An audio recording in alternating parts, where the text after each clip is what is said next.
right, thanks for joining us today. We are going to take a quick look at the core of a robot team build. We're also going to cover vehicles in this video. Now, there's not many vehicles in modern, and robot is a popular keyword right now for some team builds. So we're going to take a look at those two things, how the vehicle works, because we do have one robot vehicle that's out there, and that's the Sentinel Squad 1. And we're going to look at one of the most popular figures that is on robot teams, which is Danger Room Magneto. We're going to look at how I use this as the core of a team, making Magneto a pilot of the Sentinel and what that means. All right, let's take a closer look at their dials to see how this team operates.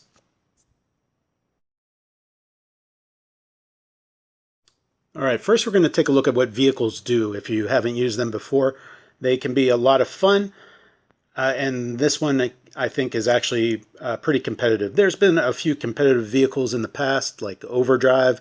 I do see some potential in the newest Batmobile and in the Sentinel Squad 1. But let's break it down. So vehicles can use improved movement hindering. They can automatically break away and have protected mind control. They included that because they used to be able to try to mind control the vehicle and eject the pilot, but now the vehicles do have protected mind control. Vehicles don't modify their speed value due to the carryability, and when using the passenger, they may carry characters with the flight symbol. Vehicles can't be given actions unless they have a pilot. They cannot use the inherent object abilities. That means they can't use object pickup or closer range object actions. They can't be carried, and they can't be chosen by characters using Mastermind. They can't be assigned resources or relics unless it's part of the vehicle's dial and or card. And they can't change size. Any effect that would replace a vehicle's damage symbol is ignored, and it keeps its printed damage symbol. Okay, now on to the piloting. So as long as this vehicle has no pilot, adjacent friendly standard characters have power become this vehicle's pilot. Pay attention to the standard part in there, so it's only standard characters that can become pilots. Pilots are removed from the map and placed on the vehicle's Heroclix card. So that means the pilot gets an action token to become the pilot of the vehicle. They are removed from the map and go on the card. Now that vehicle has not been given a action yet, so it could do something right after it has a pilot. Now, if the vehicle has a pilot, it has the following three things going on. First of all, it has power. Place the pilot adjacent. So the character you want to become the pilot has to take a power action to become the pilot. Once you're in the vehicle can take a power action to get the pilot back onto the map. The vehicle also has free. Replace the vehicle's attack, damage, and range values with those printed values of its pilot until your next turn. Some vehicles have values, so you would replace them. Some vehicles might have a 0 attack value or 0 damage, so they're kind of designed that you would replace with you would take that free action always to replace it with the pilot's abilities. The Sentinel has his own attack values, and depending on who you have piloted, you might want to use the pilot's attack values. Okay, and then the last thing we're going to look at is the vehicle also has free. Choose a standard attack or standard damage power its pilot can use.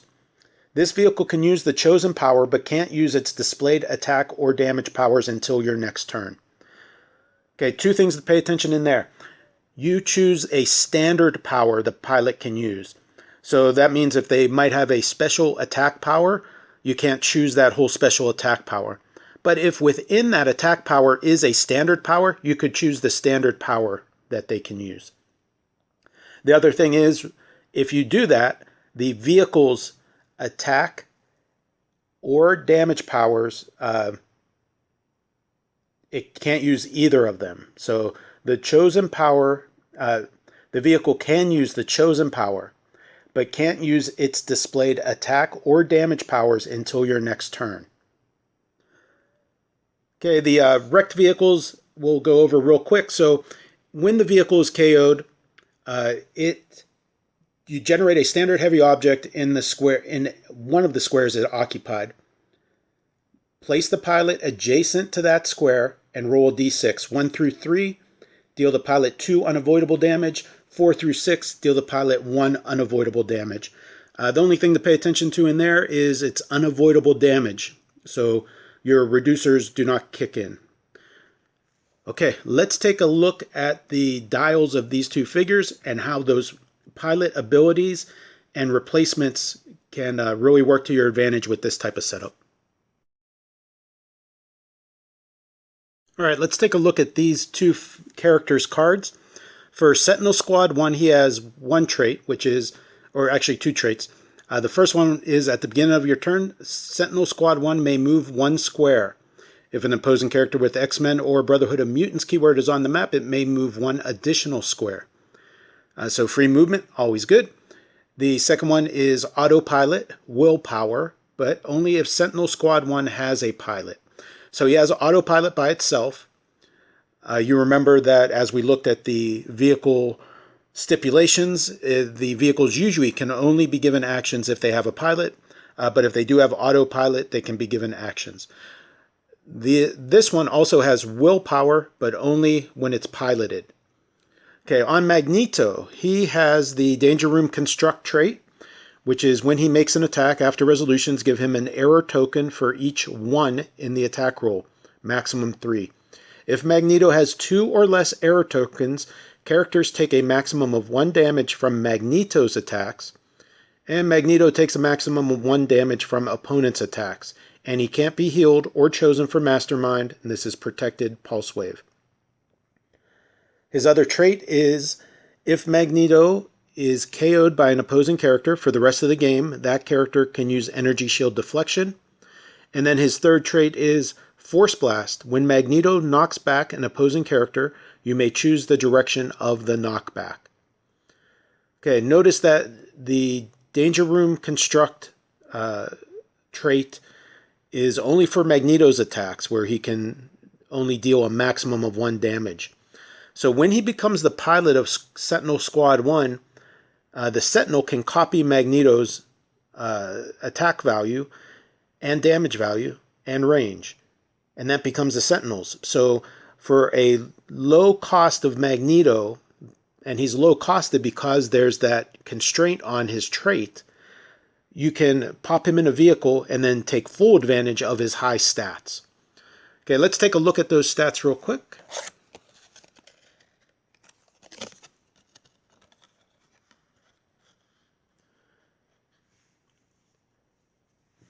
All right, as you can see, Sentinel Squad 1, we're going to look at the run-and shot dial. So that's this one here. So for his 70 points, you're picking up those 6 clicks.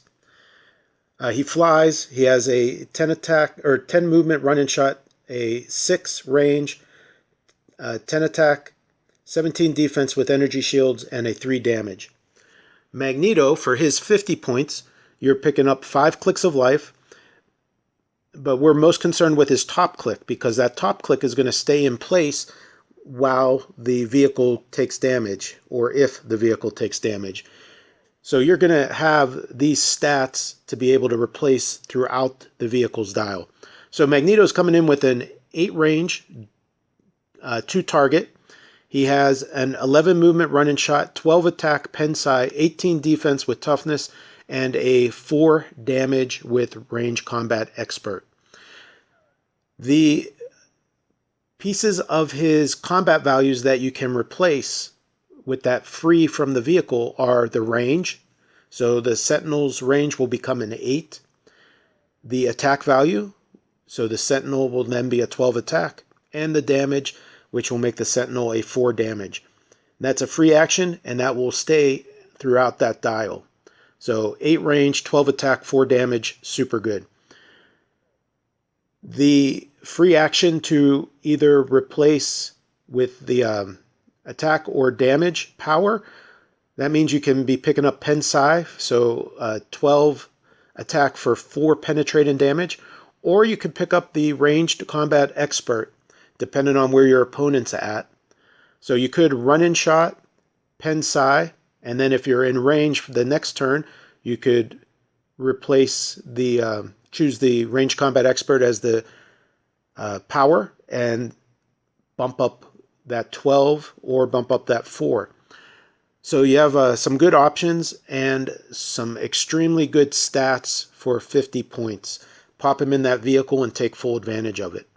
Okay, we're going to take a quick look at the mechanics of how tokens are given to become pilots and things like that that sometimes come up as you do the vehicles.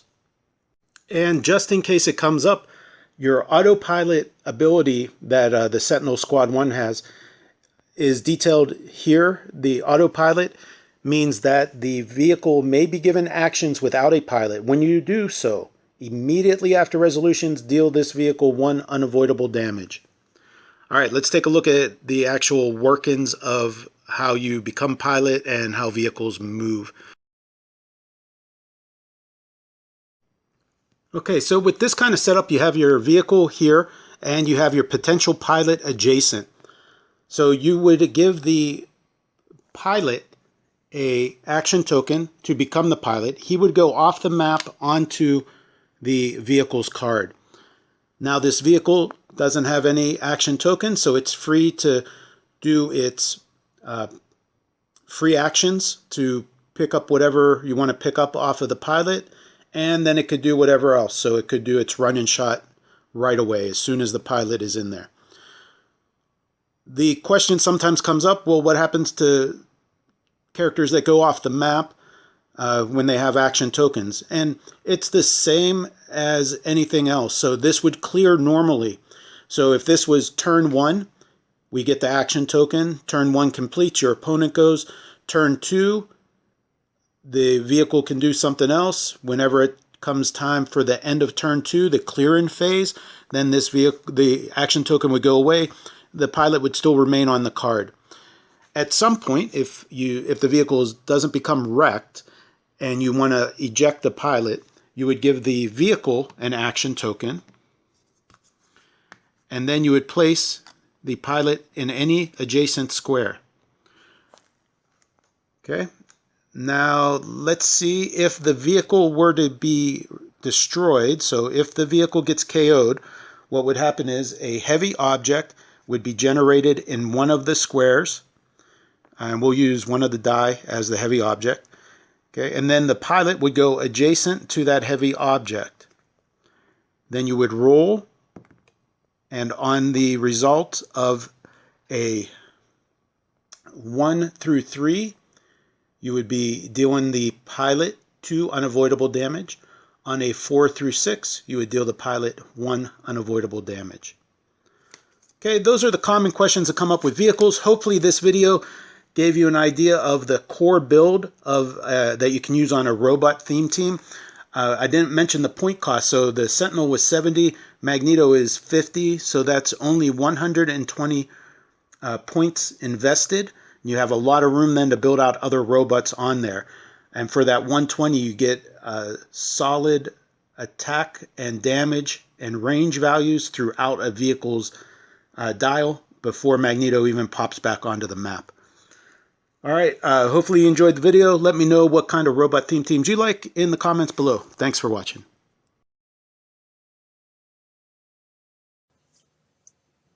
Check it out. If you dig what we do, go ahead and like and subscribe. Thanks for watching.